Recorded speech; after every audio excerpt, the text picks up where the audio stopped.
Hi everyone, I'm back. So, something that you'll get to know about me is that I love talking about intersectionality because public health is so intersectional and encompasses so many different things. So today's topic is a topic about intersectionality, and it is a topic that I am super duper passionate about. So today we are going to talk about disability in the context of race. Okay, so long story short, I believe that race tremendously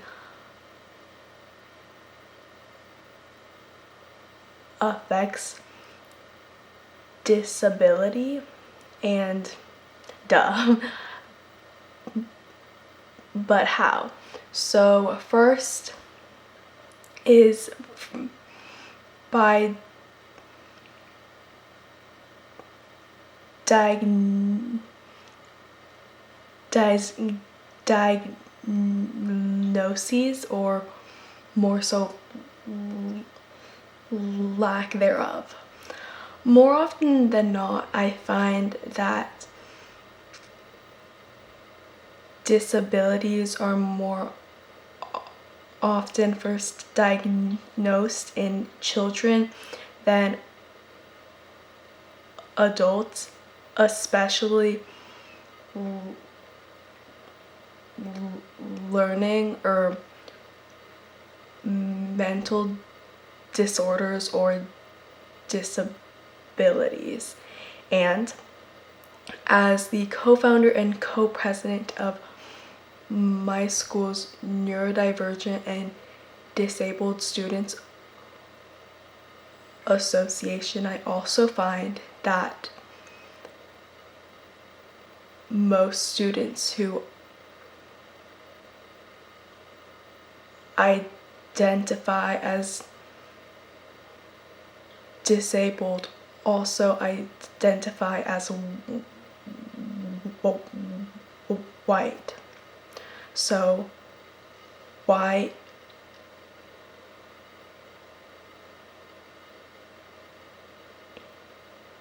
is this? Well, I think that it is because disability is much more stigmatized in POC communities. Though I cannot speak for most racial minorities, I have learned through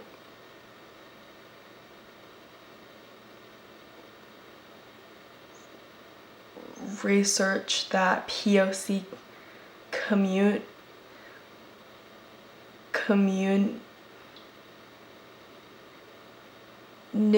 stigmatize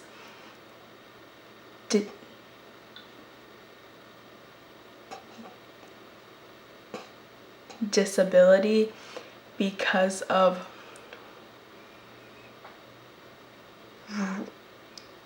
roots in structural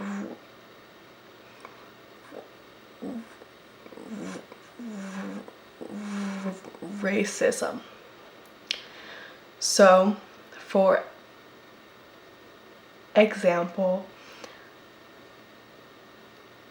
popular scientific and medical theories in early American history included things such as polygenism, which was the idea that different races were entirely different species, and other theories such as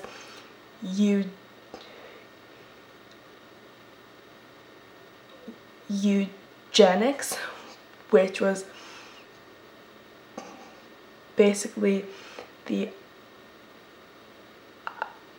idea that certain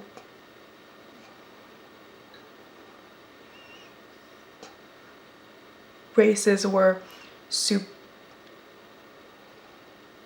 superior to others biologically, and these were super popular ideologies and theories, and they were backed up by so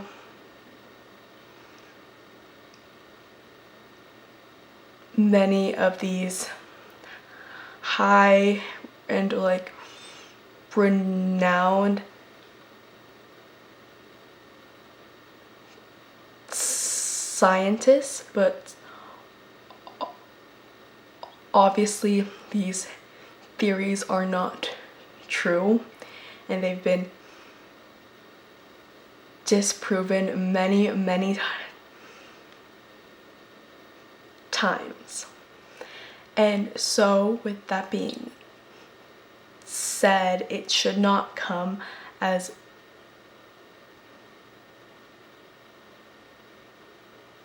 much of a surprise that POC communities are more wary of the healthcare establishment and system. POC communities are statistically to be misdiagnosed, mistreated, or just like not treated at all. Disability activist Melissa Thompson said that most people of color don't identify as disabled because they don't, quote,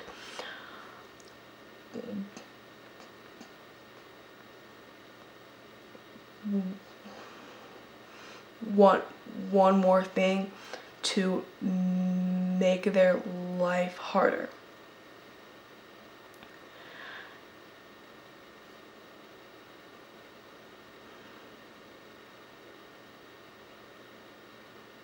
Disability in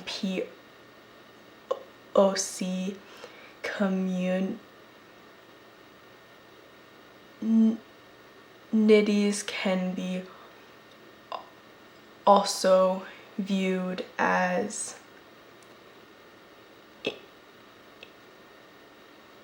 inferior or not real, or really just something that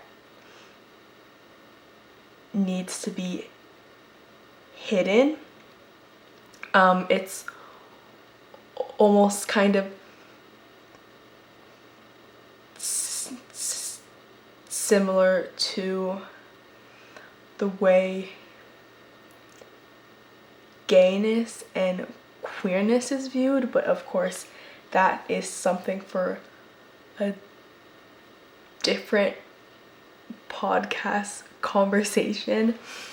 It can also be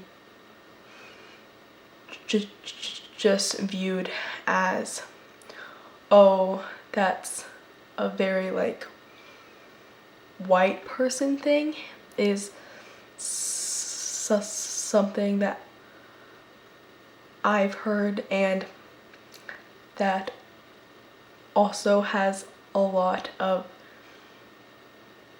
parallels to being gay too. Just want to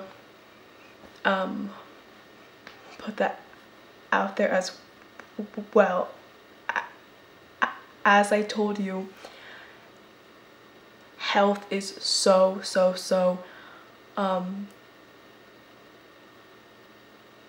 intersectional. Another part of the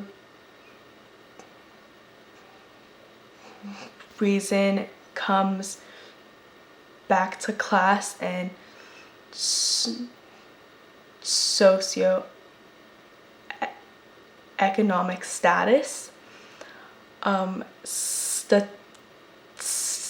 Statistically, the white population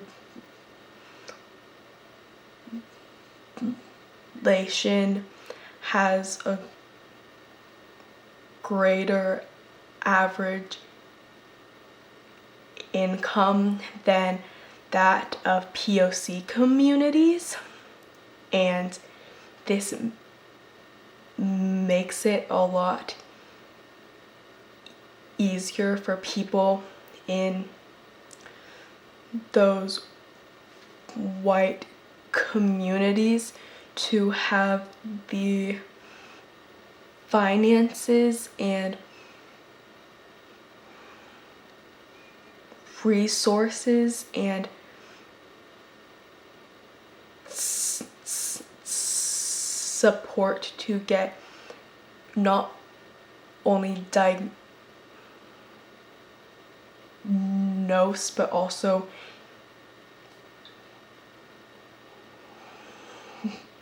get treatment. And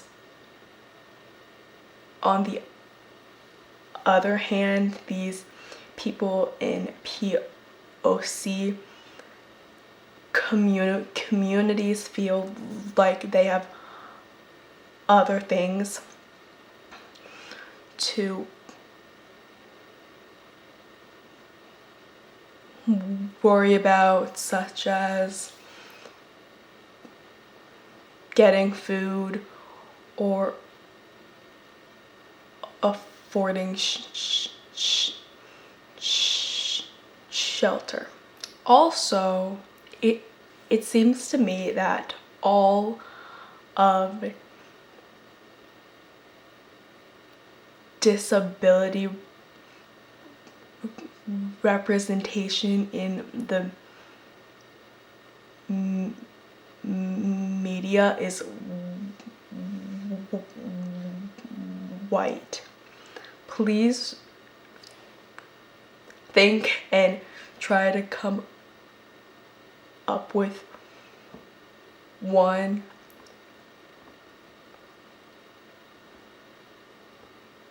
disabled person in popular media that is not white, and you'll probably be thinking for a long time. The intersection between race and ability can also be seen in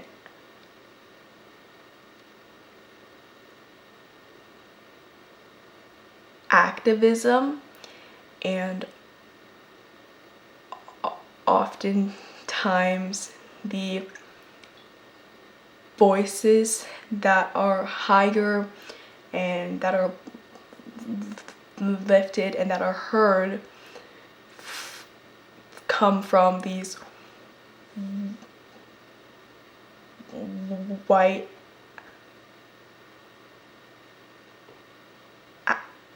activists, and I feel like this is a very popular phenomenon in a lot of movements, such as in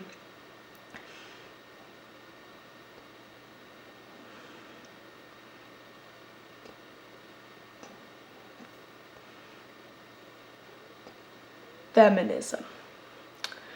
So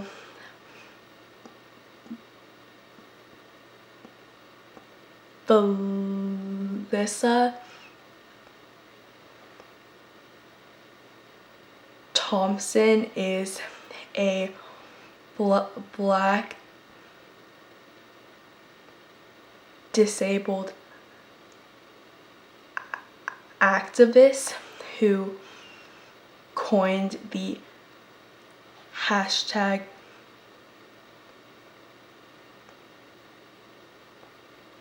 disability to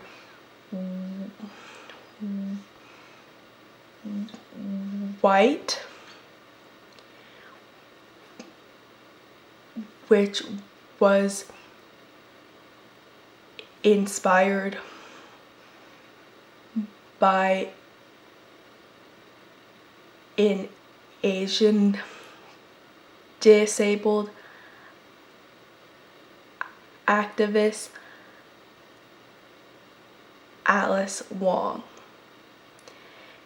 And this hashtag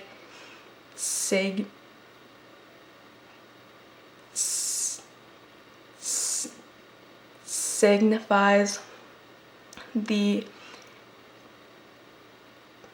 POC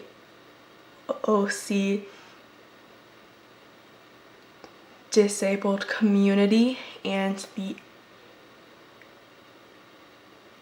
importance of their stories, experiences, and activism.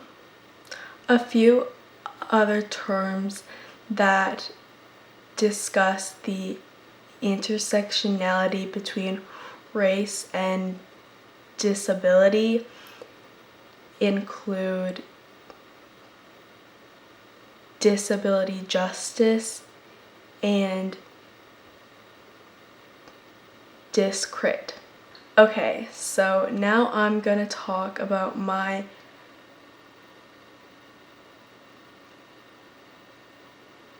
experiences. I am an Asian American with disabilities. So I was diagnosed with a stutter I think 2 years ago. When I was a baby, I was super quiet. I was almost mute, and at that point my parents took me to speech therapist, but that was more to get me to start speaking. And then when I finally started speaking, they noticed that I had a stutter, and I spent years and years in speech therapy, but I really only got diagnosed when I needed it for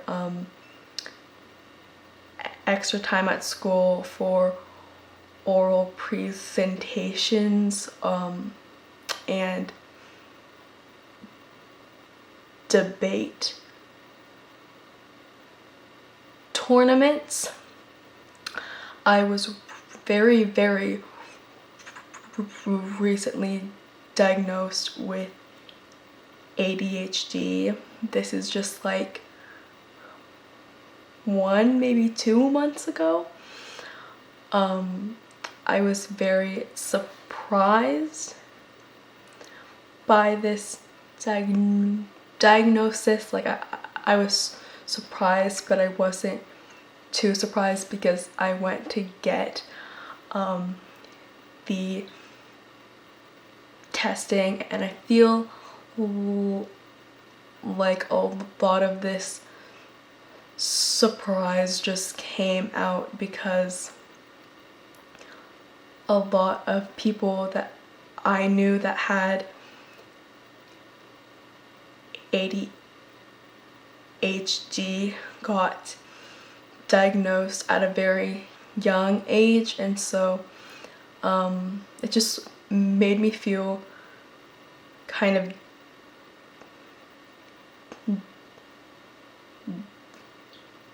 different,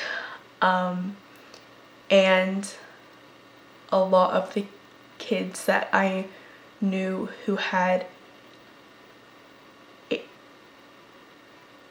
ADHD were white kids. During my ADHD test, I also got tested for a lot of other psychological things, and I feel like I definitely should have gotten tested for those like a year ago, 2 years ago, but it took me so long to do this because for so long things like mental health and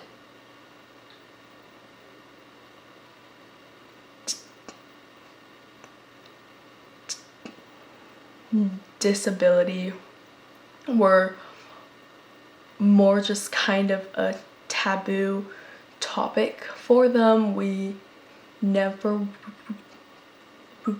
really talked about it, and only talked about if we really had to. So for example, for my stutter, the reason why I had that treatment, the speech therapy, so early was because my stutter showed there was nothing that could really be done to just completely like avoid it. And when I finally got the testing, it was because I needed it. So yeah, but now conversations about mental health and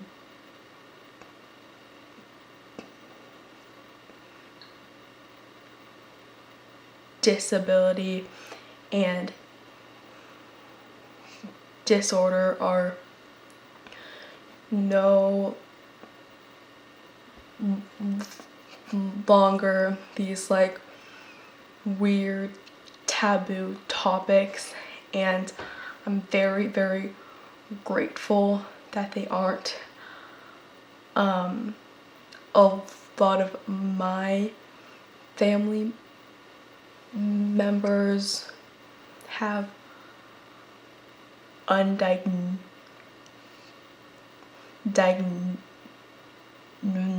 things, and it kind of just comes to show that the environment and your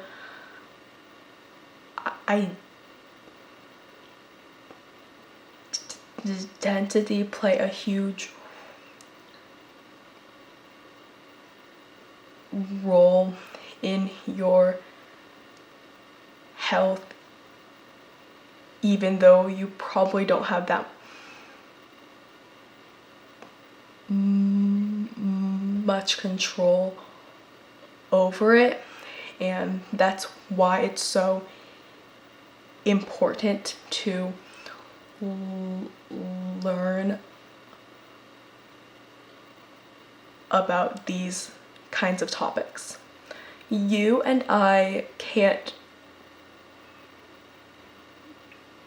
just solve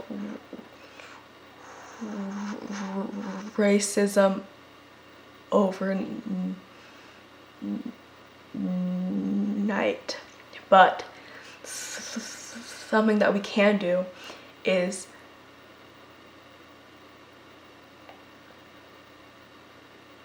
educate ourselves and share that knowledge with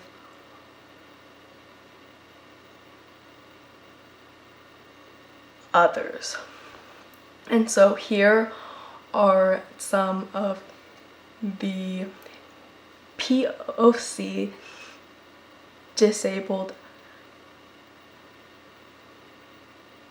activists that I've really enjoyed learning from, and I hope y'all will as well. Thank you so much for tuning in to this episode. I know that I took a big break, but I'm back and I'm so excited to continue this season with all of you. Okay, bye guys.